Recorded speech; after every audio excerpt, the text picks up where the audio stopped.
Je voulais revenir finalement sur cette notion de maturation cérébrale, parce que quand on s'intéresse aux apprentissages de l'enfant, il y a une nécessité aussi de se poser la question des apprentissages et de la en relation à la maturation cérébrale, et notamment l'idée que finalement le cerveau de l'enfant et de l'adolescent, de 0 à 22 ans, est un tissu biologique en pleine maturation. Je pense qu'il faut aussi qu'on insiste là-dessus. C'est l'idée que la maturation cérébrale ne s'arrêterait pas comme par magie à 18 ans, au moment où la société a considéré qu'on devenait adulte et où on donne une pièce d'identité aux enfants en leur disant maintenant vous êtes adulte et vous avez des droits et des devoirs d'adulte, sauf que c'est en contradiction totale avec ce qu'on sait de la maturation cérébrale qui perdure beaucoup plus longtemps et ce qui explique aussi un certain nombre de comportements et de difficultés, par exemple, de gestion de l'information, d'exercer sa pensée critique et son libre arbitre. On sait par exemple que les 18-25 ans ont plus de difficultés à faire le tri entre les informations vraies et fausses dans les médias que les plus de 26 ans. Donc, il y a un vrai enjeu et c'est en partie lié à la maturation de leurs systèmes cérébraux. Voilà, la deuxième information importante, c'était de dire que cette maturation cérébrale, et on a tous un peu ce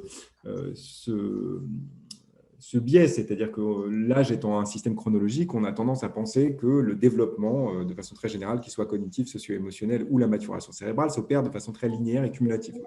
C'est faux. Il n'y a rien de plus faux, d'une certaine manière. C'est un biais, on l'a en tant que psychologue du développement, mais il faut qu'on sorte effectivement de ces conceptions parce que ça a des incidences sur la façon dont on pense la pédagogie, le développement de la pensée critique et autres. Donc juste voilà, au milieu de cette diapositive, vous avez les courbes de maturation cérébrale. Ces courbes de maturation cérébrale, elles représentent l'épaisseur du cortex. Le cortex, c'est la couche externe du cerveau. C'est là où vous avez la concentration maximale du corps des neurones. Donc un neurone, c'est composé d'un corps et puis d'une fibre nerveuse qu'on appelle un axone. Donc dans le cortex, qui est la couche externe du cerveau, qui fait quelques millimètres, on a une concentration maximale de neurones. Et on voit que ces courbes de maturation cérébrale, ce qu'elles révèlent, c'est qu'il y a deux grandes phases dans la maturation cérébrale. Une première phase qui est finalement comment adapter au mieux l'organisme à l'environnement. Et pour cela, on va multiplier les connexions entre les neurones, et ce qui mécaniquement va augmenter l'épaisseur corticale. Puis il y a une deuxième phase où on va sélectionner les meilleurs chemins dans le cerveau pour s'adapter à son environnement qui est relativement stabilisé.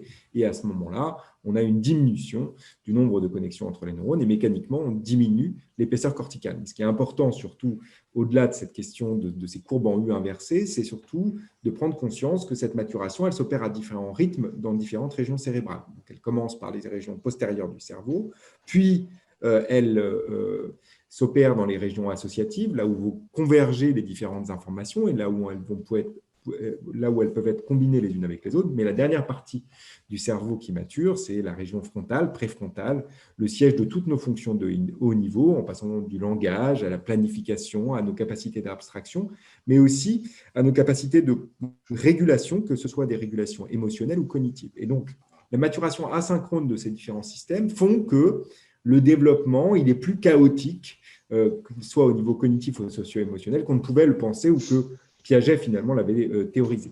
Troisième information importante sur la maturation cérébrale, c'est que des périodes de sensibilité, la période de sensibilité, elle ne constitue pas, elle n'est pas uniquement la période de la toute petite enfance, 0-3 ans. Alors, on l'entend beaucoup, vous savez qu'il y a eu une grande commission sur les 1000 premiers jours de l'enfant qui laissait supposer que finalement, il n'y avait qu'une grande période de sensibilité pour le cerveau qui était la période 0-3 ans. De la même manière que l'idée que la maturation cérébrale est très linéaire, c'est relativement faux. Il y a d'autres périodes de sensibilité fortes à l'environnement, une autre période de sensibilité extrêmement forte à l'environnement qui est l'adolescence. Et notamment donc la période 10-22 ans, parce que du point de vue cérébral, on a une réorganisation complète du cerveau entre 10 et 22 ans. Alors, qui ne s'opère pas avec un cerveau qui devient de plus en plus gros. Le cerveau fait en gros 90% du volume d'un cerveau adulte vers 5 ans. Donc, le cerveau mature de façon un peu différente des autres organes. Il mature en se réorganisant au cours du temps. Et l'adolescence, c'est une période de sensibilité, notamment au contexte social. Et donc, quand on se pose la question de la pensée critique, d'exercer finalement son libre arbitre, il faut avoir conscience que si on introduit finalement des interventions sur la pensée critique à l'adolescence, il faut avoir conscience que c'est une période dans laquelle les adolescents sont extrêmement sensibles à leur environnement social. Et on voit bien d'ailleurs que, et on a un certain nombre de données dans la littérature qui suggèrent que, par exemple, alors même qu'on qualifie l'adolescence comme une période de risque accru, c'est vrai uniquement quand les adolescents sont en groupe. Quand ils sont seuls, ils ne prennent pas plus de risques que les adultes ou que les enfants.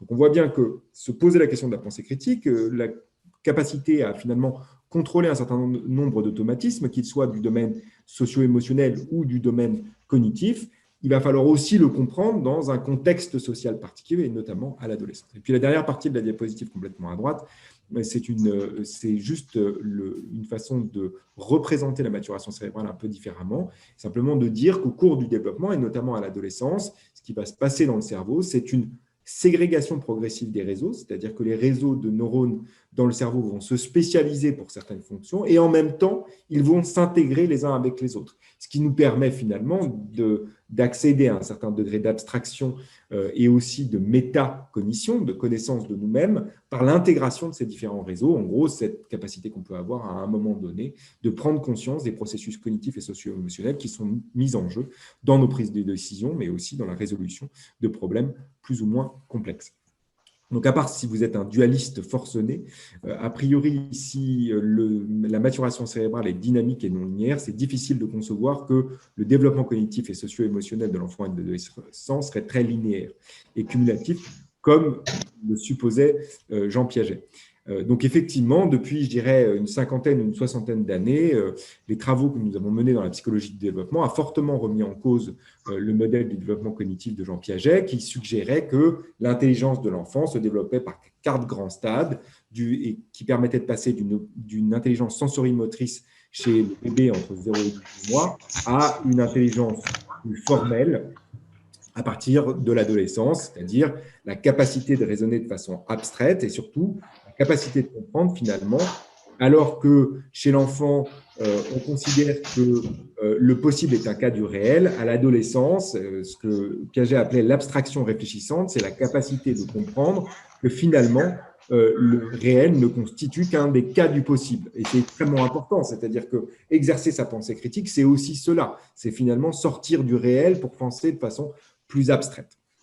Donc finalement, pourquoi on a remis en cause le modèle piagétien? Pour 2 raisons essentiellement. La première, c'est que contrairement à ce que Piaget pensait, les bébés ont accès à une pensée extrêmement abstraite. Ils sont capables de faire des opérations arithmétiques du type 1 plus 1 égale 2. Ils sont aussi capables de faire du raisonnement bayésien inférentiel. Ils sont capables, par exemple, si vous leur présentez un tirage de boules dans une urne et que ce tirage produit 4 boules rouges et 1 boule blanche, si vous révélez ensuite la proportion de boules rouges et blanches dans l'urne et qu'il y a plus de boules blanches que de boules rouges, le bébé est surpris. Donc, il a bien fait un raisonnement inférentiel bayésien. Il est parti du résultat du tirage pour faire une inférence sur la proportion de boules rouges et blanches qu'il devrait y avoir dans l'urne. Donc ça, c'est très en opposition avec ce que pensait Piaget. Chez Piaget, on était vraiment dans une opération dans une intelligence extrêmement sensorimotrice. Et puis la deuxième chose, et ça va nous amener finalement à cette question de l'inhibition et du contrôle cognitif, au bout du développement, on va dire, à l'adolescence, quand on a accès au stade des opérations formelles, chez Piaget, on ne fait plus d'erreurs de raisonnement. Il n'y a plus d'erreurs de raisonnement possibles. Finalement, la structure logique auquel accède l'individu lui permet de résoudre toute situation de raisonnement logico-mathématique. Vous voyez bien que ce n'est pas tout à fait le cas et que ça nous arrive encore en tant qu'adultes de faire certaines erreurs de raisonnement systématiques. Je ne vais pas spoiler le reste de la conférence, mais vous verrez que ça nous arrive encore et quel que soit notre niveau, je dirais, d'études, on peut effectivement faire des erreurs systématiques dans certains contextes. Donc finalement, ça a amené à reconsidérer un peu les modèles du développement et à adopter des modèles du développement qui sont plus dynamiques et non linéaires. C'est ce que vous voyez en bas à gauche de la diapositive, qui considèrent finalement que des stratégies peuvent rentrer en compétition dans le cerveau et que les compétitions entre ces stratégies, et en fonction de l'adaptation de chacune des stratégies au contexte, on va avoir apparaître des réussites, mais ensuite qui peuvent être suivies d'incompétences tardives chez les enfants. Et donc finalement, l'erreur et la réussite ne seraient plus tant âge dépendantes que contexte dépendant. Et donc, ça permet aussi de comprendre la variabilité des progrès cognitifs chez les enfants. Je rappelle que chez Piaget, c'était extrêmement limité en termes de différences interindividuelles. Tous les enfants du monde passaient par les mêmes stades aux mêmes âges. Et ce qu'on voit effectivement, c'est que c'est assez en opposition avec ce qu'on peut observer, notamment des progrès cognitifs dans les classes. Donc, ces modèles, ils permettent de comprendre et de finalement modéliser une variabilité beaucoup plus importante du progrès cognitif. Et puis, une deuxième chose, c'est qu'effectivement, ce progrès, il peut s'opérer de façon très fulgurante par un moment, puis on peut observer des périodes de stagnation, voire même de retour en arrière. Donc, finalement, il y a un certain nombre de modèles qui existent du développement cognitif. Le laboratoire que je dirige et qui a été dirigé avant par Olivier Houdet reste très, alors même si j'ai été très critique sur Jean Piaget, il reste très néo-piagétien parce qu'on essaye encore de comprendre le développement cognitif dans tous les domaines de la cognition. On ne fait pas comme, par exemple, fait Stanislas Dehaene dans son laboratoire, étudier les mathématiques et ou la lecture. Nous, on étudie tous les domaines, donc on va de la créativité en passant par la pensée critique, en passant par la prise de décision, les capacités justement d'identification des fake news à l'adolescence, et on essaie d'avoir un modèle général du développement dans tous ces domaines. Et notamment, on essaie de comprendre le développement cognitif et socio-émotionnel de l'enfant à travers l'émergence de 3 grands systèmes dans le cerveau humain. Un premier système qui est fait de l'ensemble de nos intuitions, de ce qu'on appelle en psychologie de nos heuristiques, c'est-à-dire d'un ensemble de stratégies approximatives qui sont très rapides, très peu coûteuses pour notre cerveau, qui marchent très souvent, mais pas toujours. Et on a besoin d'un certain nombre d'automatismes, et on voit bien, on a besoin de renforcer un certain nombre d'automatismes chez les élèves, parce qu'en renforçant des automatismes dans leur cerveau, d'une certaine manière, on baisse la charge cognitive, ce qui permet de réengager des ressources pour faire d'autres choses, pour manipuler plus d'informations et donc pour accéder finalement à la résolution de problèmes plus complexes. Donc, on a besoin d'un certain nombre d'heuristiques, finalement d'intuition, voire même d'intuition logique. Néanmoins, il faut quand même prendre conscience que si nous ne sommes que des êtres qui se basent sur nos heuristiques de pensée et sur nos automatismes, ça nous amène, dans un certain nombre de contextes, à nous tromper de façon systématique. Et donc, tout l'enjeu, c'est quand c'est à bon escient, d'une certaine manière, de réengager un système plus analytique et délibératif, extrêmement lent, très coûteux pour notre système cognitif, mais quand on l'applique de façon pertinente, qui nous permet, dans tous les domaines, de trouver la bonne réponse. Donc, il y a une espèce de tension finalement entre ces 2 systèmes de pensée. Et parfois, l'un va prendre le dessus sur l'autre. Et tout l'enjeu, c'est d'avoir un 3e système de pensée fait de l'ensemble de nos systèmes de contrôle dans le cerveau humain, notamment dans le cortex frontal, qui nous permet au cas par cas de bloquer notre système finalement très intuitif et heuristique pour réengager notre système analytique et délibératif quand c'est pertinent. Donc, ce qu'on essaye de faire au laboratoire, c'est finalement dans tous les domaines dont on vous a parlé, et vous verrez dans un certain nombre d'apprentissage scolaire fondamentaux, de voir finalement l'interaction et l'interconnectivité entre ces 3 systèmes de pensée, de voir comment ils se développent au cours du temps chez l'enfant, chez l'adolescent et chez le jeune adulte. Alors, comme on a commencé un peu tard et que je sais qu'il faut que je finisse pas trop tard, je vais peut-être avancer un tout petit peu et vous aborder directement les aspects plus sur les processus transversaux qui sont impliqués dans tous les apprentissages, ce qui nous permettra aussi d'avoir un temps pour la discussion. Donc, je vais sauter tout ça, mais vous les avez sur les slides que je vous ai présentés. Ce n'est pas forcément extrêmement important. C'est un certain nombre de travaux que nous avons fait sur la lecture et sur les mathématiques, mais je peux tout à fait me passer de ça pour le reste de la conférence.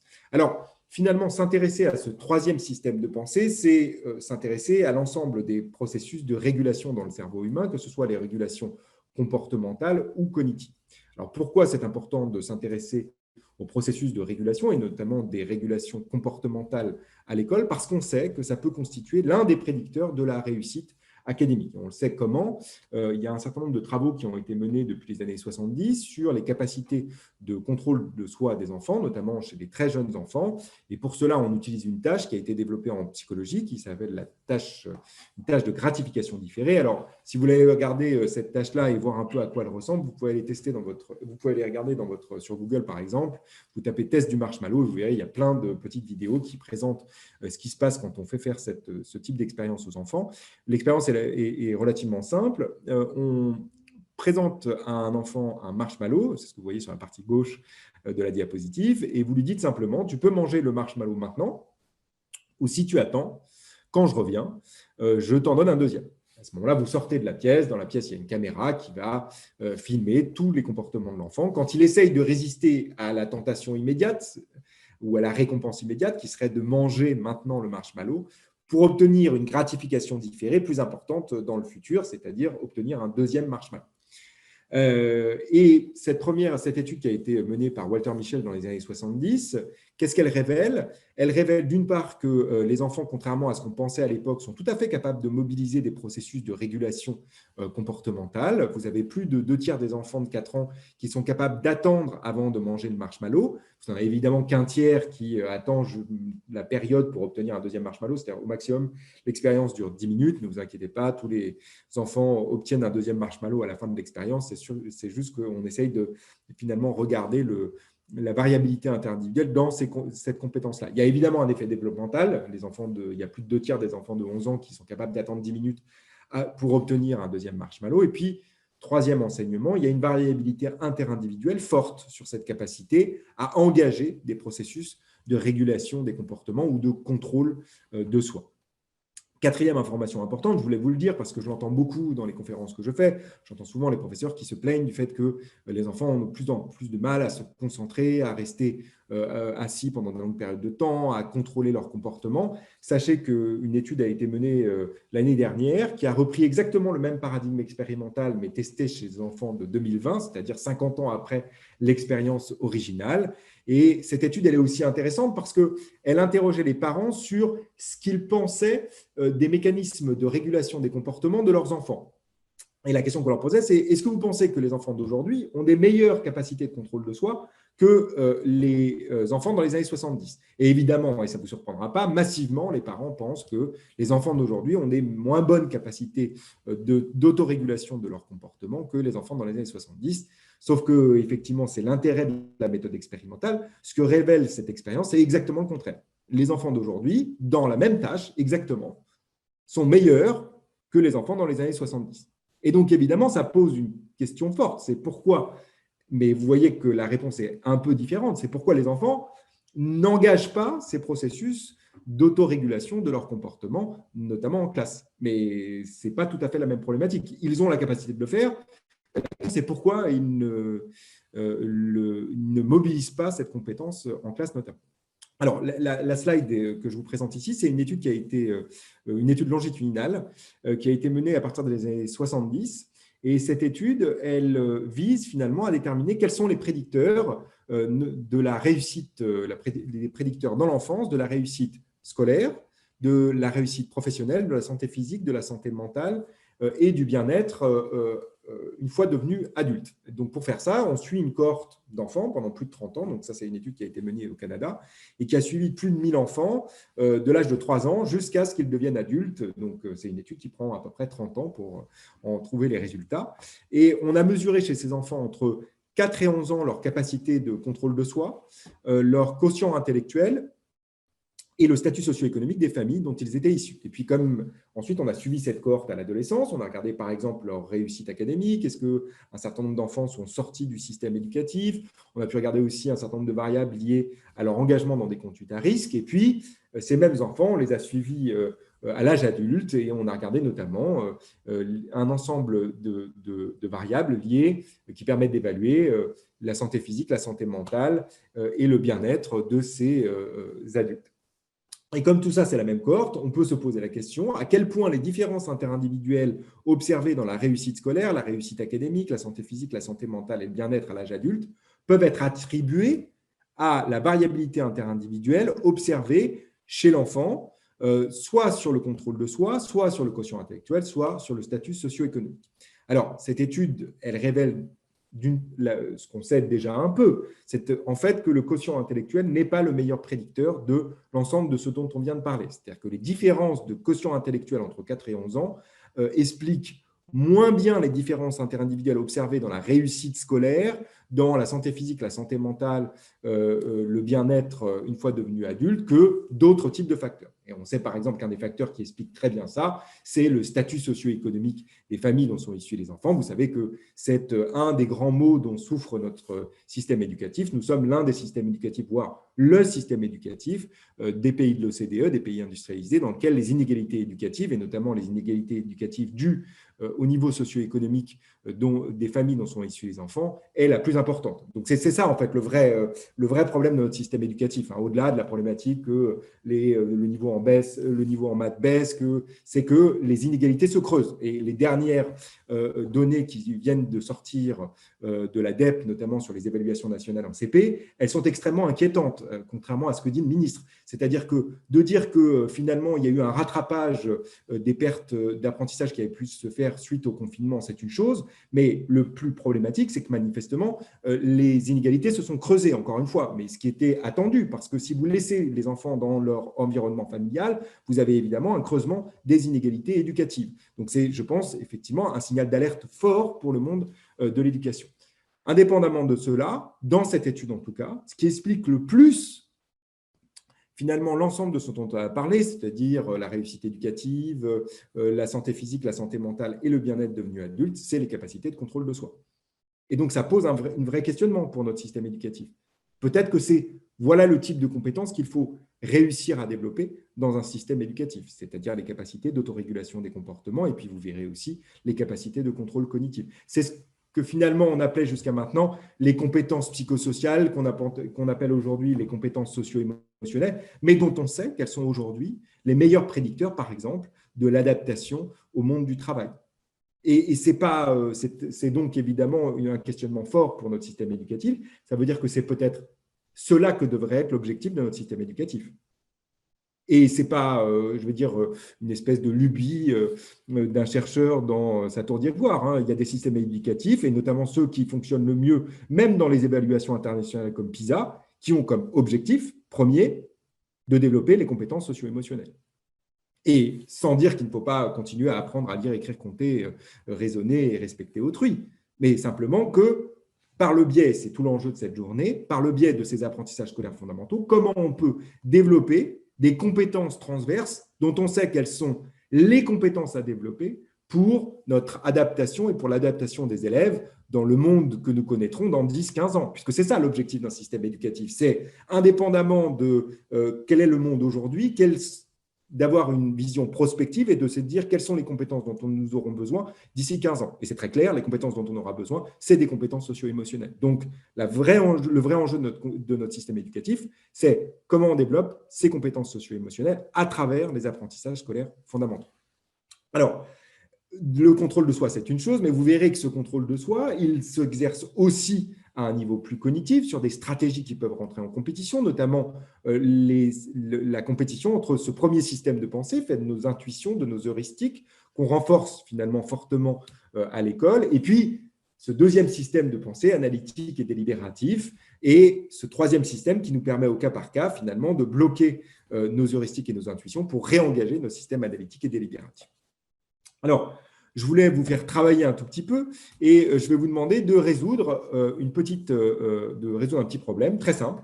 Peut-être que vous pouvez répondre dans le chat le plus rapidement possible. L'idée, c'est de se mettre un peu dans une situation de contrainte temporelle, ce qui est un peu notre quotidien. C'est-à-dire que très souvent, on doit prendre des décisions très rapidement, on doit résoudre un problème extrêmement rapidement et on n'a pas forcément le temps d'engager toute notre pensée analytique et délibérative. Donc, je vous pose le problème, vous essayez de répondre par la première réponse qui vous vient à l'esprit. Puis ensuite, on essaiera de travailler autour de la bonne réponse à ce problème. Si je vous dis une tablette et son étui coûtent 240 €, la tablette coûte 200 € de plus que l'étui, combien coûte l'étui? Allez-y, si vous me donnez la réponse dans le chat, que je vois un peu où on en est. Alors, je n'arrive pas à voir le chat, donc c'est un peu compliqué. Beaucoup de gens mettent 40. Ah, d'accord, beaucoup de gens mettent 40, très bien, parfait, c'est exactement ce que j'attendais. Beaucoup de gens mettent 40 et pourtant, ce n'est pas la bonne réponse. Alors, c'est paradoxal. Normalement, si on était dans un système très piagétien, on devrait considérer qu'on est au stade des opérations formelles et qu'on ne fait plus d'erreurs dans ce type de petits problèmes de raisonnement. Alors, pourquoi ce n'est pas 40 la bonne réponse? Je vais quand même essayer de débugger l'erreur avec vous. Si l'étui coûte 40 euros, par définition, comme on vous dit que la tablette coûte 200 euros de plus que l'étui, elle coûterait 240 euros. 240 euros plus 40, ça fait 280. Et donc, ce n'est pas l'énoncé du problème, vous dit bien qu'une tablette et son étui coûtent 240 euros. Donc, la bonne réponse, c'est 20 euros. Si l'étui coûte 20 euros, la tablette coûtant 200 euros de plus que l'étui, elle coûte 220 euros. 220 euros plus 20, ça fait bien 240. Et donc, on voit bien que finalement, ce n'est pas un problème de logique formelle. Si je vous pose le problème différemment, si je vous dis une banane et un ananas coûtent 2,90 €, l'ananas coûte 2 euros, combien coûte la banane? À ce moment-là, personne ne se trompe. Vous trouvez tous et toutes la bonne réponse et vous me donnez 90 centimes. D'accord? Donc, c'est bien l'énoncé du problème qui va nous induire en erreur et va court-circuiter notre pensée analytique et délibérative. Ce qui veut dire, d'une certaine manière, que l'approche pédagogique dans ce type de problème, elle est sans doute différente quand on se trompe dans ce type de problème que quand on se trompe dans le deuxième problème que je vous ai présenté sur la banane et l'ananas. Parce que dans le premier problème, d'une certaine manière, vous savez raisonner de façon analytique et délibérative. La difficulté que vous avez, c'est de réguler, de résister, d'inhiber un automatisme de pensée qui consiste globalement à, dès que vous entendez plus que, à faire une soustraction, et dès que vous entendez moins que, à faire une addition dans ce contexte-là. Et peut-être que précisément, c'est en passant par le renforcement d'une certaine pensée critique, d'une pensée métacognitive, d'une certaine manière, qu'on peut amener les apprenants à dépasser des erreurs dans ce type de contexte. Alors finalement, où se créent ces intuitions? Finalement, elles se créent dans un problème très scolaire et qui est au cœur du cycle 2, cycle 3, qui est la maîtrise de la résolution des problèmes arithmétiques à contenu verbaux. Si je vous dis Pierre a 20 000, il en a 5 de plus que Paul, combien de billes a Paul? Pour vous, c'est très simple. Vous savez, quasiment automatiquement, vous trouvez la réponse 15 billes. Sauf que, et vous l'avez sans doute observé en classe, pour les élèves, souvent, ils vous répondent 25. Parce que l'automatisme qu'ils ont créé au cours des années antérieures de la scolarité, c'est que dès que j'entends plus, je fais une addition. Dès que j'entends moins, je fais une soustraction. Et on voit bien d'ailleurs que ce n'est pas un problème d'accès aux opérations arithmétiques en tant que telles, parce que si vous proposez le problème un peu différemment, c'est-à-dire que si vous vous mettez dans une condition non piège, du type Marie a 10 billes, Julie en a 10 de plus que Marie, combien de billes a Julie? À ce moment-là, ils ne font plus d'erreur, parce qu'il y a une congruence entre l'énoncé du problème et l'opération arithmétique à effectuer. Ce qui est intéressant, c'est que quand les élèves se trompent dans le problème piège, Pierre a 20 billes, il en a 5 de plus que Paul, combien de billes a Paul? Vous essayez d'expliquer finalement quelle est la stratégie analytique et délibérative à utiliser. Donc, vous expliquez à l'élève, bon, écoute, dans un premier temps, on va déterminer qui de Pierre ou de Paul a le plus de billes. Ensuite, on va déterminer l'opération arithmétique à effectuer. Et ensuite, on va réaliser cette opération arithmétique pour trouver la bonne réponse. Donc, l'élève progressivement arrive à utiliser cette stratégie analytique et délibérative, mais vous voyez bien qu'elle est très coûteuse. Elle nécessite 4 étapes.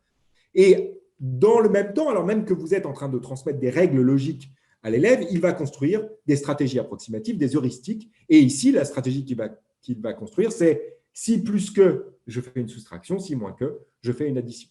Et cette heuristique, ce qui est intéressant, c'est qu'elle vient court-circuiter votre processus analytique et délibératif un peu plus tard au cours du développement. Et un jour, vous aurez un psychologue qui vient devant vous, vous présentez un problème du type une tablette et son étude coûte 240 € et vous allez massivement vous tromper dans ce problème-là parce que justement, vous n'avez pas réussi à résister à l'automatisme qui consiste à faire une addition, une soustraction quand vous entendez plus que et une addition quand vous entendez moins que. Donc finalement, le développement, c'est cela. C'est d'essayer de développer son système analytique délibératif en résistant dans certains contextes, et notamment dans les contextes pièges, à l'interférence de notre système heuristique via notre contrôle cognitif. Alors, pourquoi c'est important d'apprendre à raisonner de façon logique dans un certain nombre de contextes? C'est critique parce qu'on a notamment des psychologues ont démontré que finalement, cette capacité à raisonner de façon logique dans des contextes où on a une interférence entre des heuristiques et notre pensée analytique et délibérative, c'est critique pour discerner les fausses et les vraies informations, notamment dans le domaine politique, indépendamment de nos inclinaisons politiques. Donc, ce qu'il montrait, c'est que vous soyez républicain ou démocrate et que la fake news soit favorable aux républicains ou aux démocrates, plus vous avez une capacité à raisonner de façon logique dans des problèmes pièges, plus vous êtes capable de discerner les vraies des fausses informations. Et pourquoi c'est un enjeu à l'adolescence? Parce qu'un certain nombre de recherches semblent suggérer que, effectivement, cette période 12-25, elle se caractérise en partie par une difficulté spécifique à identifier les fausses informations. Donc, il y a un vrai enjeu. C'est ce que fait le CLEMI, c'est ce que font d'autres organisations pour essayer effectivement de faire de l'éducation aux médias, mais ça n'est pas suffisant. C'est-à-dire que l'éducation aux médias, c'est d'une certaine manière éduquer à celui qui produit l'information. Le vrai enjeu aujourd'hui, c'est d'éduquer nos cerveaux récepteurs de l'information à développer une pensée critique et notamment un raisonnement logique et une capacité à résister à ces automatismes de pensée, à penser contre soi-même pour pouvoir engager finalement une évaluation de l'information, qu'elle soit vraie ou fausse. Et puis, juste vous montrer une des recherches que nous avons menées avec Ipsos dernièrement, qui montre qu'il y a un vrai enjeu finalement à développer le raisonnement logique, parce que développer son raisonnement logique, c'est une façon de lutter aussi contre les thèses conspirationnistes. Et vous savez qu'il y a un certain nombre de thèses conspirationnistes qui circulent sur la Covid. Et ce qu'on a montré dans ce modèle, c'est que finalement, être en capacité de raisonner de façon logique dans des problèmes pièges, ça n'explique pas en soi l'hésitation vaccinale, mais par contre, ça explique l'adhésion aux thèses conspirationnistes, et cette adhésion aux thèses conspirationnistes a un effet sur l'hésitation vaccinale. Donc, il y a un enjeu, d'une certaine manière, à développer ce type de compétences. On sait, par exemple, pour l'OMS, elle dit très clairement, l'Organisation mondiale de la santé, que aujourd'hui, le premier danger pour la santé mondiale, c'est la diffusion des fausses informations. Donc, il y a un enjeu collectif à se poser la question de comment on développe cette pensée critique, cette capacité à penser contre soi-même, cette capacité à engager son contrôle inhibiteur, à résister à notre système 1 pour réengager notre système analytique et délibératif, parce qu'il faut le dire très clairement. Je veux dire, si vous êtes parfaitement rationnel, il n'y a aucune raison de ne pas vous faire vacciner. Je veux dire, vos risques, même si vous avez entre 30 et 40 ans de contracter une forme grave de la maladie, sont 1000 fois supérieurs au risque d'effets secondaires du vaccin. Donc, si vous êtes dans une pure logique de coût-bénéfice, il est évident qu'il faut se faire vacciner. Et pour autant, on sait qu'on a entre 20 et 40% de la population française qui refuse de se faire vacciner parce qu'ils ont peur, et il y a un certain nombre de biais qui sont associés. Je vous renvoie à la publication que j'ai faite notamment dans Cerveau et Psycho sur pourquoi l'hésitation vaccinale, et vous verrez qu'effectivement, il y a des explications sur une difficulté à résister à nos biais de pensée qui nous amènent à adhérer finalement à des thèses conspirationnistes et qui nous amènent finalement à l'hésitation vaccinale.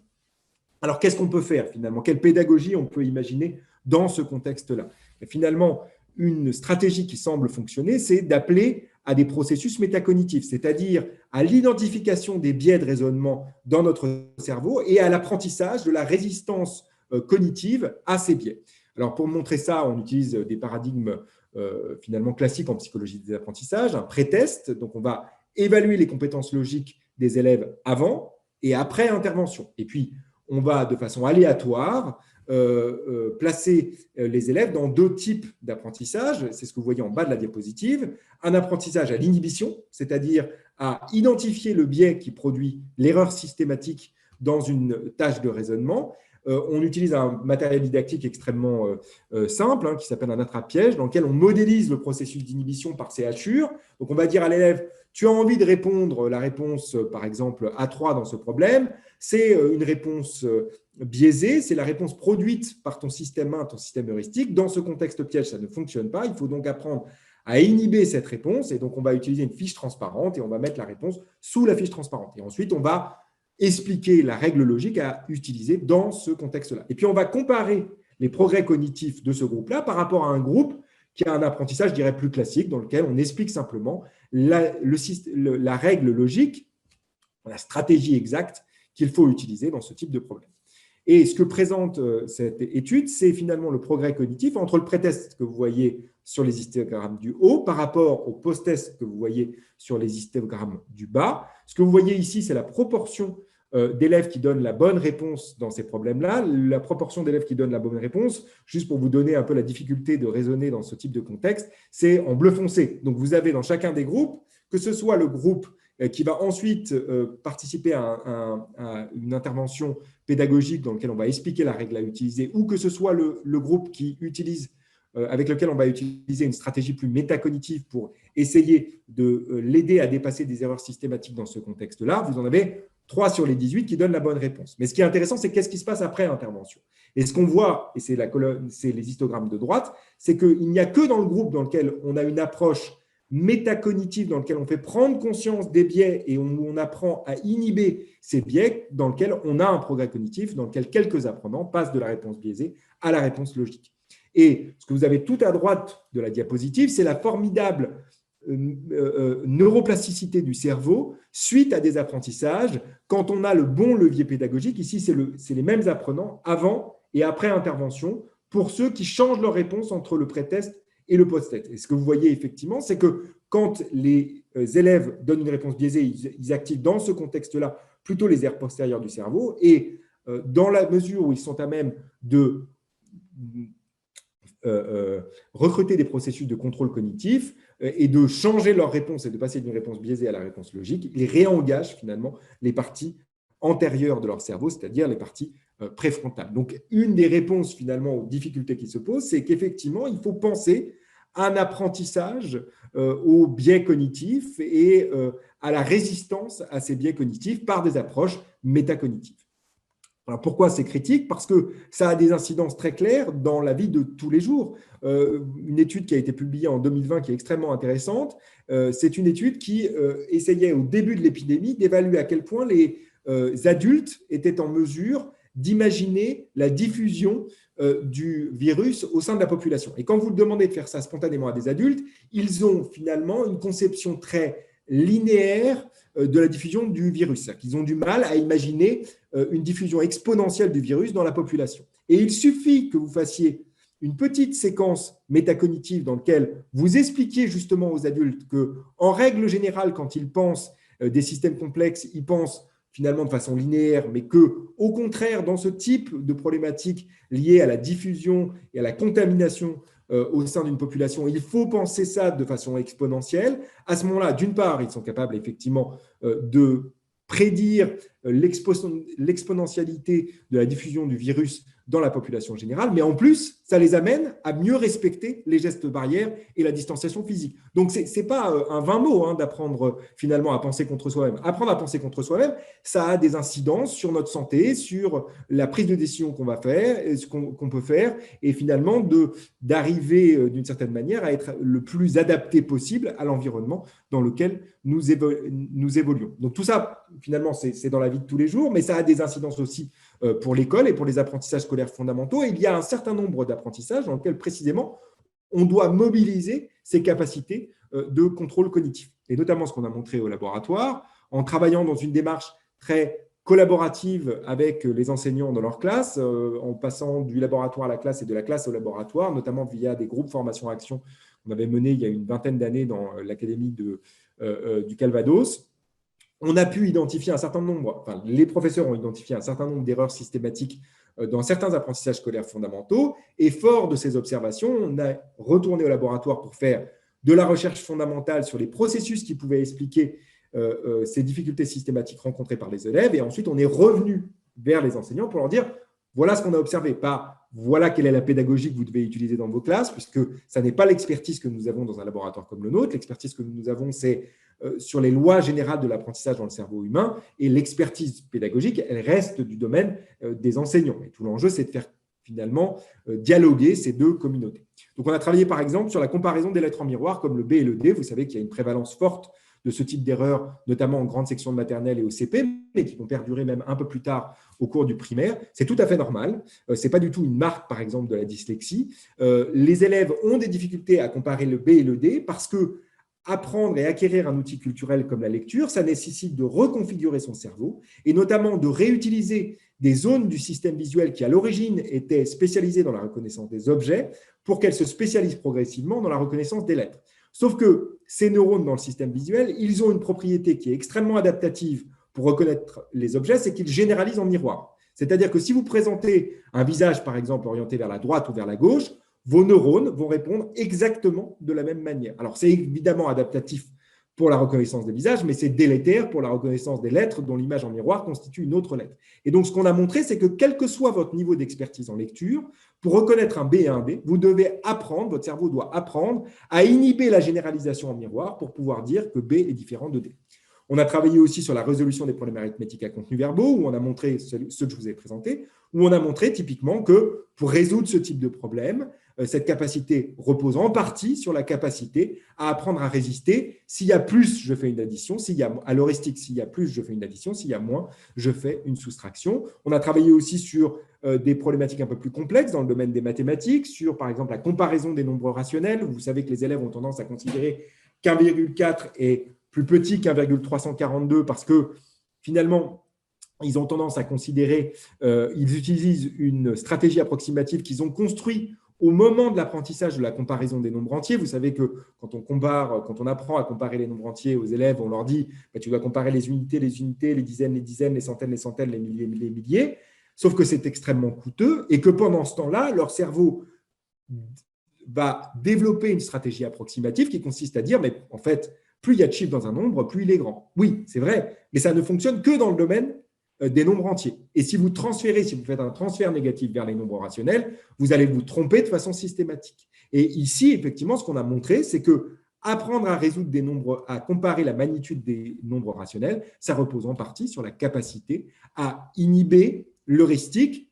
Plus il y a de chiffres après la virgule, plus le nombre est grand. Ce qui veut dire aussi que le levier pédagogique dans ce type de contexte, et c'est ce qu'on a aussi montré, c'est probablement pas simplement de réexpliquer la règle logique ou la règle de comparaison de la magnitude des nombres entiers, ou, comme le disent d'autres chercheurs, simplement de positionner les chiffres sur une ligne numérique. Non, c'est aussi d'avoir une approche métacognitive qui consiste à faire prendre conscience des élèves de leur stratégie approximative qui ne fonctionne pas dans ce type de contexte.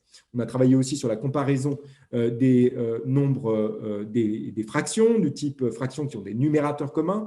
Vous savez que les élèves ont tendance à considérer dans un premier temps qu'un neuvième est plus grand qu'un septième parce qu'ils comparent les composants de la fraction.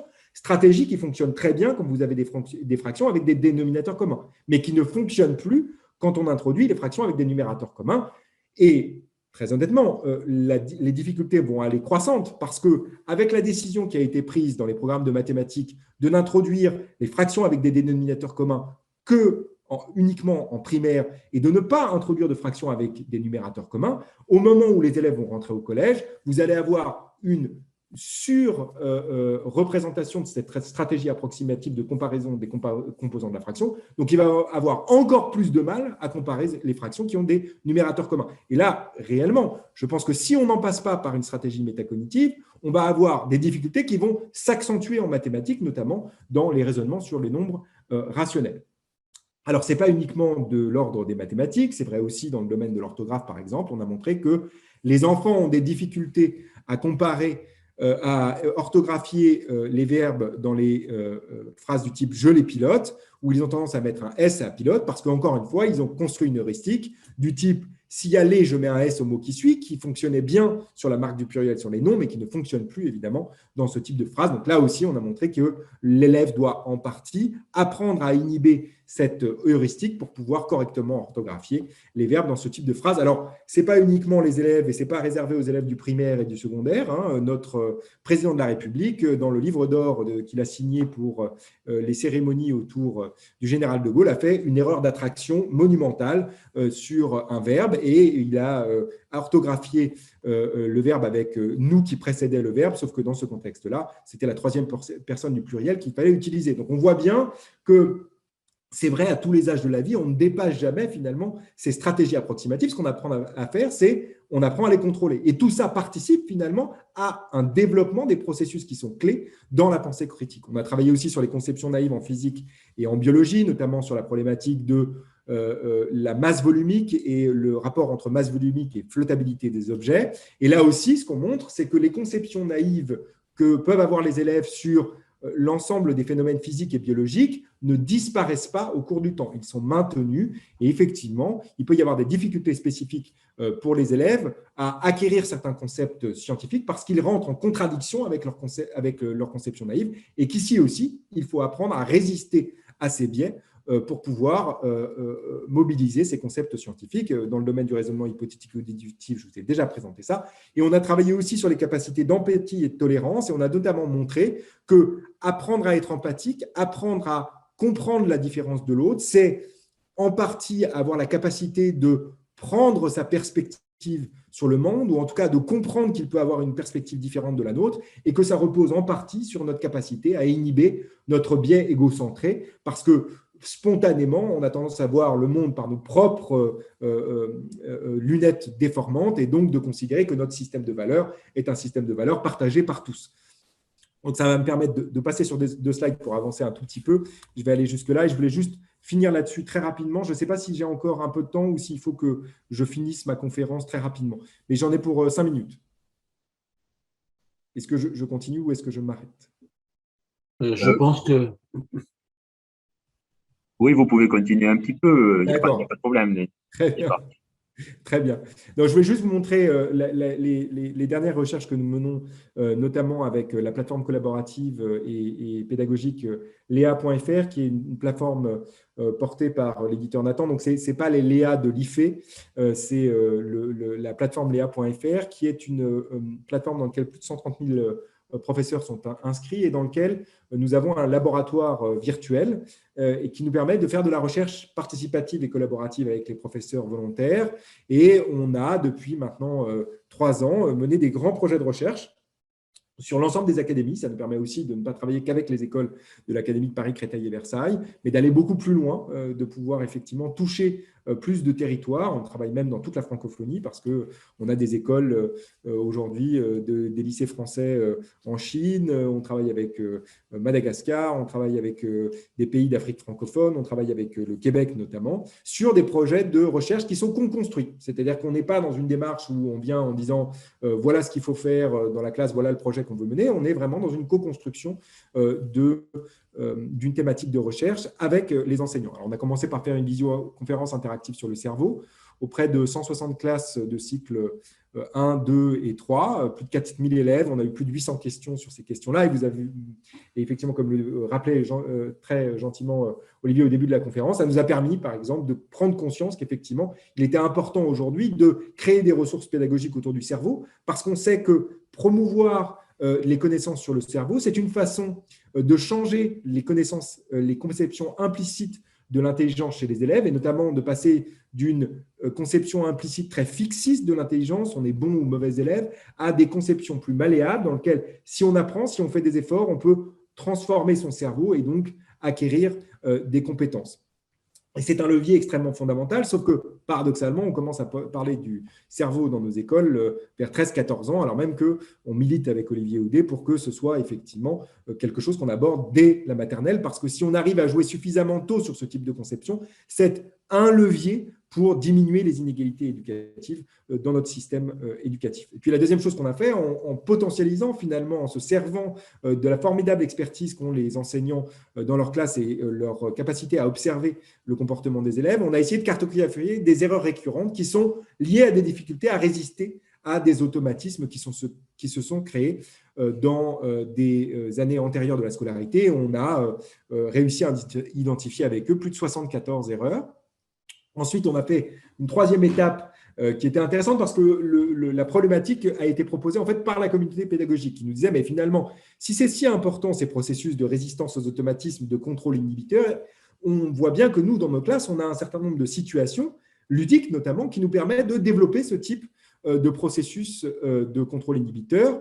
Est-ce qu'on peut essayer de l'évaluer? On leur dit OK, mais si on l'évalue, il faut qu'on utilise une approche expérimentale. En tout cas, c'est l'approche que nous utilisons dans notre laboratoire. Donc, il faut qu'on fasse un pré-test, un post-test, et que pendant un temps X ou Y, ici c'était entre 4 et 6 semaines, vous créez dans vos classes 2 groupes. Un groupe qui joue à certains jeux qui, par hypothèse, peuvent développer cette capacité à résister à des automatismes, et puis un deuxième groupe qui joue à d'autres types de jeux qui développent d'autres types de compétences. Et on regarde dans lequel de groupes s'il y a un progrès plus important dans justement cette capacité à résister aux automatismes, dans le groupe qui a joué à des jeux qui développent ce type de compétences par rapport au groupe qui joue à d'autres types de compétences. Alors, je vais aller très rapidement, mais en gros, la réponse sur l'article que nous avons publié l'année dernière, c'est que ça fonctionne et qu'effectivement, les élèves qui participent à des jeux pendant 4 à 6 semaines qui entraînent la résistance, qui entraînent à résister à des automatismes. Alors, les jeux, c'est typiquement 1, 2, 3 soleil, ni oui, ni non, et des petits jeux de cartes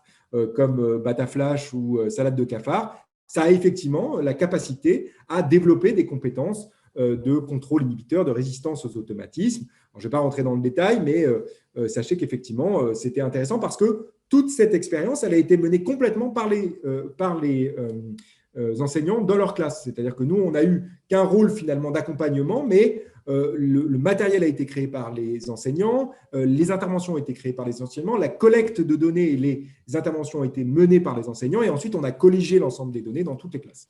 Alors, on a travaillé aussi sur des interventions plus proches des problématiques de classe, et on a notamment montré, en utilisant exactement le même type d'approche et le même type de paradigme, que des approches métacognitives que je vous ai présentées par exemple sur l'apprentissage à résister à des biais de raisonnement, ça fonctionne aussi mieux qu'un apprentissage plus classique pour amener les élèves à dépasser des erreurs systématiques dans le domaine de la résolution des problèmes arithmétiques à contenu verbaux. Ici, ce que vous voyez, c'est en gris clair les résultats dans la résolution de problèmes arithmétiques pièges des élèves qui suivent une intervention plus classique où on explique la règle à utiliser dans ce type de contexte. En vert foncé, vous avez les élèves qui participent à une intervention plus métacognitive. Et ce qu'on voit, c'est qu'entre le pré-test, le post-test immédiat et le post-test différé, ceux avec qui on a utilisé une approche plus métacognitive progressent plus que ceux avec qui on a utilisé une approche plus logique. Donc, voilà un levier pédagogique finalement pour amener les élèves à dépasser des erreurs systématiques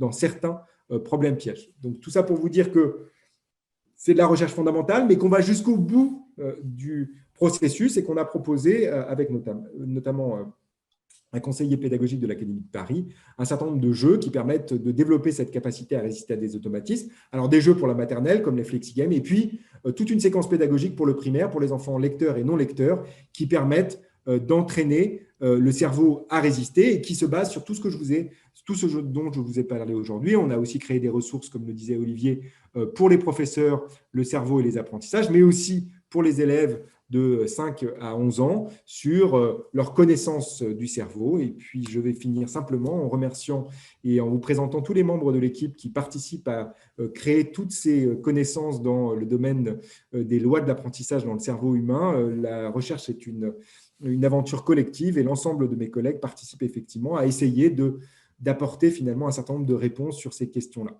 Voilà, merci beaucoup de votre attention. Merci à vous. Merci beaucoup, Grégoire. Alors, j'ai noté plusieurs questions qui sont arrivées. Alors, je vais aller un petit peu à rebours. Oui. La grande question qui s'est posée là par rapport à ce que vous avez présenté sur les écoles, c'est et le collège et le lycée. Est-ce qu'il existe des choses équivalentes au niveau des cycles supérieurs? Oui, alors ça fait 2 ans que je me bats avec Nathan pour lancer sur les 1.fr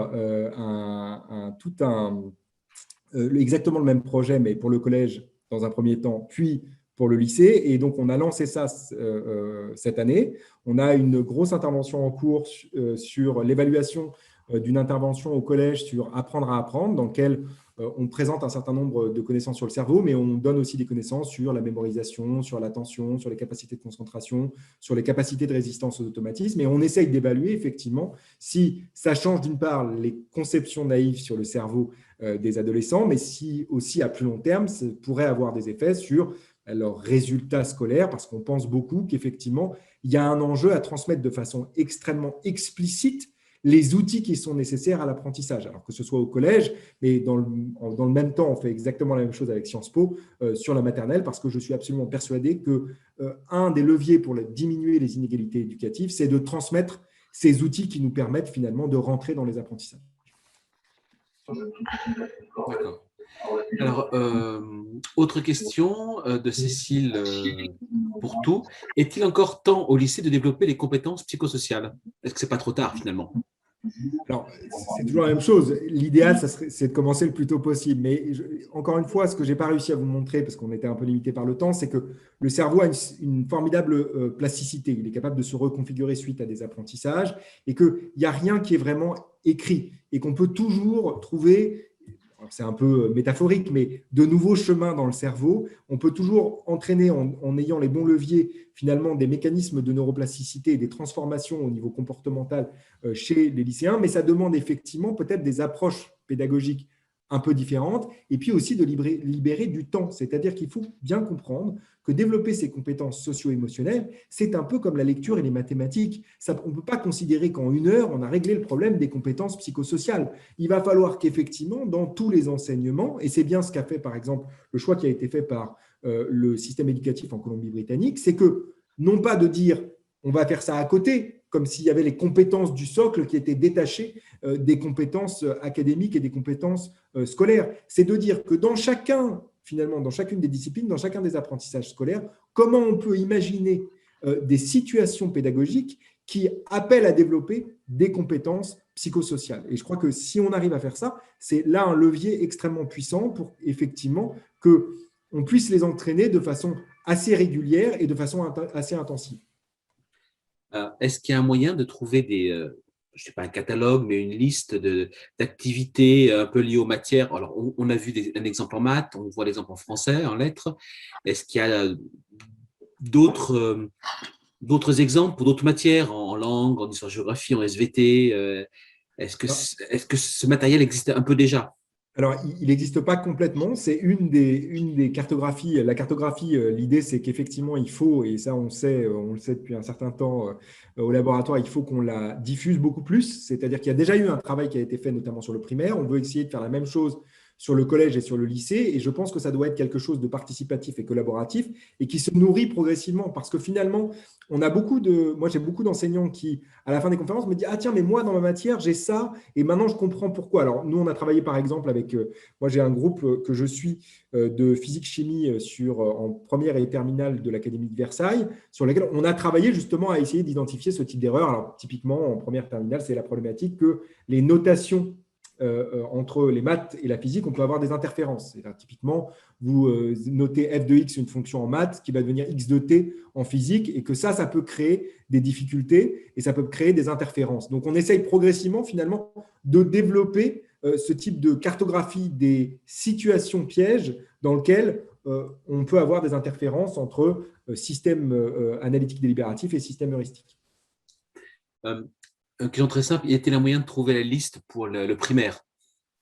Alors, pour l'instant, non, mais vous pouvez la regarder. Je m'engage à ce que nous publions sur le site que nous avons lancé le mois dernier qui s'appelle le 21 du Lapsidé. Donc, si vous allez regarder sur le Lapsidé, il y a maintenant une petite fenêtre sur quelque chose qui s'appelle le 21 du Lapsidé qui a été lancé, et je les remercie, par les doctorantes du laboratoire qui ont aussi envie finalement de faire de la diffusion scientifique auprès des enseignants, mais aussi des élèves et des parents, et qui ont écrit un premier article d'ailleurs très intéressant sur la lecture, si vous voulez le regarder, notamment sur les processus de contrôle cognitif et attentionnel qui sont impliqués dans la lecture, donc pour dépasser un peu juste la problématique de l'association graphophonémique. Et je vais essayer de les convaincre de mettre la liste de l'ensemble des erreurs que nous avons identifiées. Mais on va le faire. Voilà.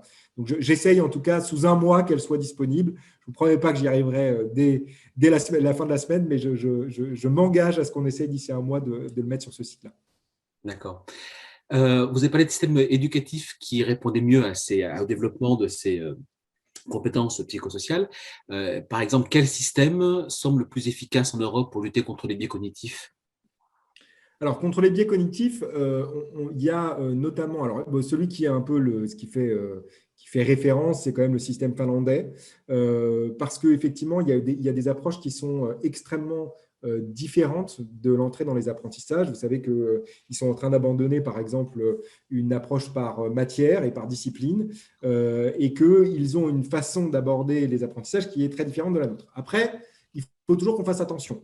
Et ce n'est pas, je le dis parce qu'il y a parfois un espèce de fantasme qu'on peut très facilement transférer un système éducatif dans un autre pays. Non, ce n'est pas vrai, c'est difficile. Et un certain nombre d'expérimentations qui ont été faites dans des systèmes éducatifs qui sont un tout petit peu plus agiles que le nôtre n'y arrivent pas forcément. Agiles parce que simplement, nous, on a un système assez jacobin, c'est-à-dire qu'on a finalement un système très national et que ce système national fait qu'il y a des contraintes. Quand on change un programme, il faut le changer de façon nationale.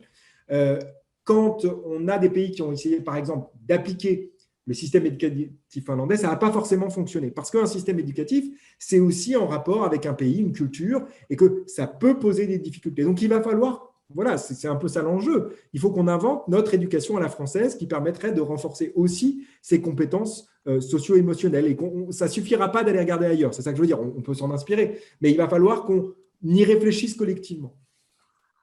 D'accord. D'où la question, alors que je retrouve, quand est-ce que vous vous occupez des programmes? Voilà, je l'ai gardée parce que je pense qu'elle était dans notre tête de beaucoup d'entre nous. On s'occupe des programmes. Je pense que vous soulevez en fait un point qui est fondamental, c'est comment on conceptualise aussi aujourd'hui un programme, et on voit bien que c'est une contrainte extrêmement forte pour les enseignants, c'est-à-dire que le programme est dense, voire très dense, que de toute façon, la majorité des enseignants ne vont pas au bout du programme, qu'on voit aussi qu'il y a évidemment une inégalité, c'est-à-dire que quand on parle à des enseignants chevronnés, ils vous disent un peu, oui, bon, bah, le programme, j'en ai fait 40% et c'est bien assez. De toute façon, moi, ce qui m'intéresse, c'est les compétences qu'ils vont développer et autres. Mais c'est sûr qu'il y a une pression très forte du programme. Et puis, vous êtes évalué aussi sur votre capacité, effectivement, à suivre ce programme-là. Et je crois qu'effectivement, c'est fondamental. C'est-à-dire, tant qu'on ne changera pas le programme, tant qu'on ne mettra pas au cœur du programme l'ensemble des questions que nous avons abordées ici, c'est-à-dire que, effectivement, je pense qu'aujourd'hui, le programme du collège et du lycée, ça devrait être effectivement comment on développe la pensée critique, comment on fait pour développer les compétences socio-émotionnelles, comment on fait aussi pour enseigner dans un monde qui a totalement changé. Enfin, je veux dire, ne pas comprendre aujourd'hui qu'une des difficultés qu'on a avec les élèves, c'est de mobiliser leur motivation intrinsèque parce que d'une certaine manière, on leur transmet des connaissances alors qu'ils ont accès à toute la connaissance en 15 millisecondes avec leur smartphone. Je pense qu'on rate la problématique dans laquelle on est aujourd'hui. Oui, on est à un changement, à une révolution. Et si on ne comprend pas qu'il va falloir qu'on s'adapte à cette révolution, on va rester bloqué dans un système éducatif voilà, qui est très adapté à des enjeux qui étaient ceux du 19e siècle, mais pas ceux du 21e siècle. Et donc, ça veut dire changer les programmes, on est entièrement d'accord. Moi, j'ai l'impression qu'on n'y est pas encore. Hein. J'ai entendu la présidente du Conseil supérieur des programmes, je ne suis pas sûr qu'elle ait pris totalement conscience des grands enjeux qui se jouent. Par exemple, je suis totalement en opposition avec l'idée que la maternelle devait être une antichambre du CP. La maternelle, elle fonctionnait en France précisément parce qu'elle était construite pour développer un certain nombre de compétences qui sont nécessaires pour l'entrée dans les apprentissages scolaires fondamentaux. C'est ça l'enjeu de la maternelle. Ce qu'il faut qu'on arrive à développer en maternelle, c'est réellement comment on transmet aujourd'hui des outils métacognitifs, et c'est possible, c'est ce qu'on est en train d'essayer de tester dans un certain nombre de maternelles de Paris, pour que effectivement les élèves qui viennent de milieux défavorisés et qui n'ont pas accès implicitement à ces outils-là puissent s'en saisir pour pouvoir effectivement rentrer de façon plus égale, d'une certaine manière, dans les apprentissages scolaires fondamentaux. Si on ne comprend pas que c'est fondamental, je veux dire, on n'a pas identifié quel était le problème de notre système éducatif. Encore une fois, le problème de notre système éducatif, l'alpha et l'oméga de notre problématique, c'est les inégalités éducatives. Donc, c'est ça qu'il faut essayer de résoudre aujourd'hui. Alors justement, il y avait une question en lien avec la maternelle de Sabine Montbelli. Est-ce qu'il y a des études longitudinales sur les enfants qui auraient eu un entraînement spécifique à l'âge maternel sur le contrôle de soi et l'inhibition? Ont-ils une meilleure réussite scolaire à l'adolescence notamment? Alors, c'est une très bonne question. Il y a un certain nombre de données, mais qui ne sont pas systématiques et qui ne suivent pas forcément, justement, des cohortes de façon aussi longue. Et ce qu'on sait aujourd'hui, c'est qu'effectivement, ces capacités de contrôle de soi et de régulation émotionnelle, elles sont très prédictives finalement de la réussite scolaire. Encore une fois, ce qu'on prédit, parce que je sais qu'il y a une controverse, mais on peut en parler, ce n'est pas la trajectoire d'un individu. Ce qu'on prédit, c'est les différences entre les individus. Il faut bien le comprendre. Hein. Je veux dire, on n'est pas là en train de dire on va pouvoir, en jouant là-dessus, changer la trajectoire. On aimerait, enfin, ça serait fabuleux, mais ce n'est pas du tout ce qu'on est capable de faire avec des modèles qu'on utilise, nos modèles statistiques. Il y a un certain nombre de données qui semblent suggérer qu'effectivement, certaines interventions, on a l'impression que ça pourrait fonctionner. Maintenant, on n'a pas de recul suffisant pour regarder qu'est-ce que ça pourrait donner tout au long de la scolarité. Je crois que c'est un enjeu. Vous savez qu'il y a un nouveau panel de l'ADEPE qui est en train d'être lancé, qui va suivre les enfants de la plus petite section de maternelle jusqu'à à la sortie du système éducatif, que j'ai rencontré les gens de l'ADEPE et qu'on a proposé effectivement qu'il fallait aussi qu'on essaye d'évaluer ce type de compétences chez les enfants de maternelle, parce qu'on n'a pas de données en France pour savoir si, peut-être que dans le système français, ce n'est pas le cas, hein, que les capacités d'autorégulation et de contrôle de soi sont prédictives de la réussite scolaire. C'est très vrai dans les systèmes anglo-saxons. On n'a pas encore les données en France. Donc, on a besoin d'avoir ces données-là. Mais avec ce panel, on va pouvoir aussi commencer à évaluer justement qu'est-ce qui se passe si on essaye d'introduire ce type d'intervention en classe. Est-ce que ça change un peu la trajectoire qu'on observait pour ces enfants-là? D'accord. Autre question de Barbara, alors je la reprends. Le lien avec le travail en coopération, en co-intervention, peut-il être une solution?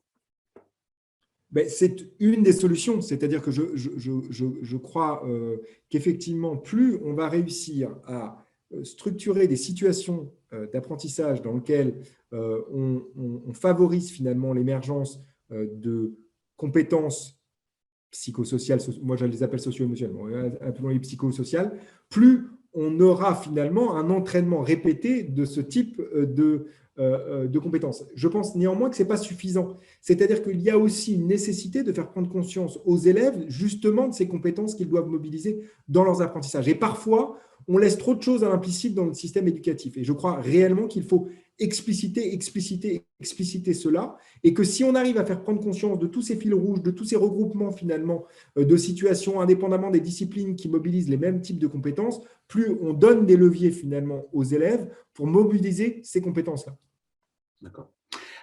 Qu'en est-il des liens, parce qu'on a tendance beaucoup à opposer les choses en France, hein, des liens entre tout ce qui est approche neuroéducative et tout ce qui est approche sciences de l'éducation? Alors, les liens,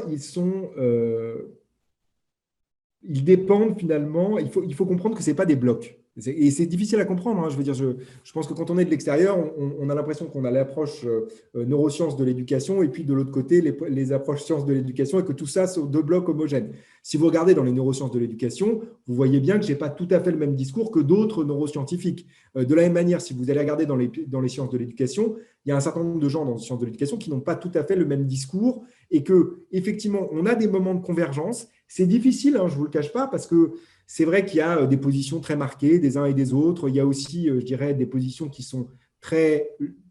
relèvent plus finalement du positionnement universitaire, parce que les ressources étant limitées, on se bat pour les mêmes postes, parce qu'on investit des champs qui sont relativement similaires, et qu'effectivement, et c'est un peu un des enjeux aujourd'hui, on a lancé au CNRS un réseau thématique pluridisciplinaire qui s'appelle Questions sur l'éducation, dans lequel justement on essaye de faire travailler des gens qui viennent de disciplines très différentes, parce qu'il ne faut pas faire de réductionnisme en éducation. C'est-à-dire qu'il est évident que les sciences cognitives et les neurosciences de l'éducation ne vont pas régler les problèmes de l'éducation en France, parce que nous, ce sur quoi on joue, c'est finalement des facteurs très proximaux, c'est-à-dire qu'on va jouer sur peut-être l'acquisition des compétences, peut-être sur l'entrée dans les apprentissages. On peut donner en tout cas des informations là-dessus. Mais on sait aussi qu'un système éducatif, c'est un système aussi qui est gouverné d'une façon politique, sociale, et que donc on a besoin de ces approches disciplinaires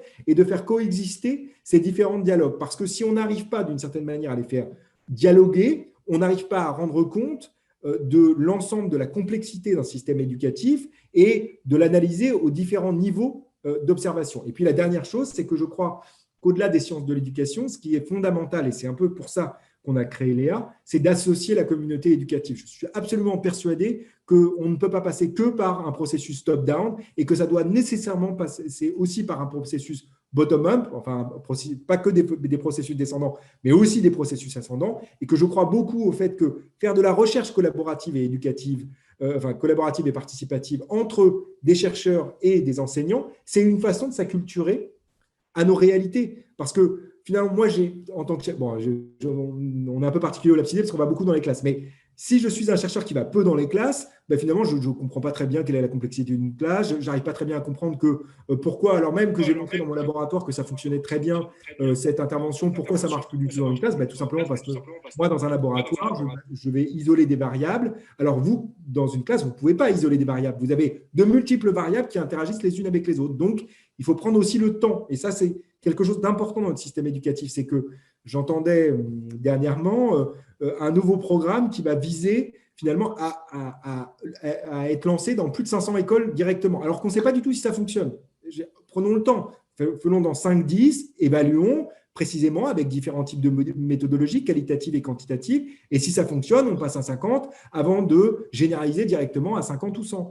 Parce que, je dirais même d'un point de vue éthique, ça pose une question. C'est-à-dire que si on ne sait pas si ça fonctionne, est-ce qu'on a le droit fondamentalement, éthiquement, de le généraliser à toutes les écoles? Non. Je veux dire, éthiquement, non. Je pense que c'est aussi ça l'enjeu. C'est cette cohabitation entre ces deux mondes, cette acculturation progressive, c'est, je pense, aussi un des leviers de la restructuration et de la refonte de notre système éducatif. Très bien, merci beaucoup. Merci. Madame la rectrice, est-ce que vous êtes présente? Tout à fait. Donc, je signale déjà que je vois des tas de messages de remerciements à Monsieur Borst. Donc, je le remercie également. Malheureusement, moi, je n'ai pas pu bénéficier de… C'est la grande frustration pour une rectrice. C'est que systématiquement, quand il y a des belles journées comme celle-là, je suis là, comme on dit, comme c'est écrit dans le programme, pour un message institutionnel. Alors, je vais essayer quand même de le faire un peu vivant. Mais voilà, je vois que des merci infiniment, et c'est vraiment pour nous très, très important, voilà, que, vous voyez, ça donne envie de rejoindre. Enfin, voilà, je lis en même temps tous les messages et vraiment, je m'en réjouis. Donc, simplement, je vais être très, très brève parce que vous avez une journée tout à fait passionnante et je pense que ce qui n'est pas forcément le message le plus passionnant, celui de la rectrice. Néanmoins, c'est important pour moi d'être parmi vous pour vous donner partager quelques mots. Bon, d'abord, je me félicite du succès de ces journées parce qu'on en a parlé lundi avec Monsieur Montbelli, que je remercie d'ailleurs tout particulièrement. C'est quand même une journée particulière organisée en distance et vous êtes près de 500 inscrits. Et je note aussi d'ailleurs qu'il y a 20 circonscriptions de notre académie du premier degré qui sont également ici représentées par des professeurs, des inspecteurs et vraiment des conseillers pédagogiques. Et évidemment, c'est une grande joie pour moi aussi de voir que c'est bien le premier et le second degré qui participent à ces journées académiques de l'innovation. Et c'est aussi la démonstration que la crise sanitaire n'écrase pas nos missions. Pour moi, c'est toujours important de partager avec vous que si on est là, c'est aussi parce qu'on est tous mobilisés pour élever le niveau général et puis réduire les inégalités. C'est important de se le rappeler toujours sur le sens. Comme vous, je vais regretter de ne pas avoir le temps de déambulation parce que c'est toujours un grand plaisir. Je l'ai fait quand j'étais rectrice de Poitiers, je l'ai fait quand j'étais rectrice de Toulouse, je l'ai fait l'année dernière avec vous. C'est des moments importants et j'espère qu'évidemment l'année prochaine on pourra reprendre ce côté aussi en présence chacun dans le partage. Donc je remercie l'équipe du CARDI et aussi tous les intervenants. Donc là j'ai pu le dire en direct à l'un des conférenciers, également tous les inspecteurs qui ont participé, Canopé également, l'INSPE. C'est une démonstration aussi du collectif qu'on cherche, puisqu'on est là pour partager, on est là pour essaimer, je le redis aussi, c'est important de travailler sur cet esprit d'essaimage et ça fait écho au projet académique. Parmi vous, certaines ou certains, vous avez certainement été sollicités pour apporter au sein d'un collectif en territoire un regard sur le guide de consultation sur le projet académique. Et pour ceux qui l'ont vu ou celles qui l'ont vu, vous avez vu qu'il y a trois approches qui font complètement écho aux journées de l'innovation et au travers de son thème, le développement de l'esprit critique à travers les apprentissages. Parce qu'évidemment, ce n'est pas nouveau comme question, mais c'est vrai que dans l'environnement complexe dans lequel nous évoluons, ça prend encore plus de sens. Donc, vous avez vu que l'un des axes du projet académique, c'est vraiment ça, hein, sur finalement former le citoyen du XXIe siècle.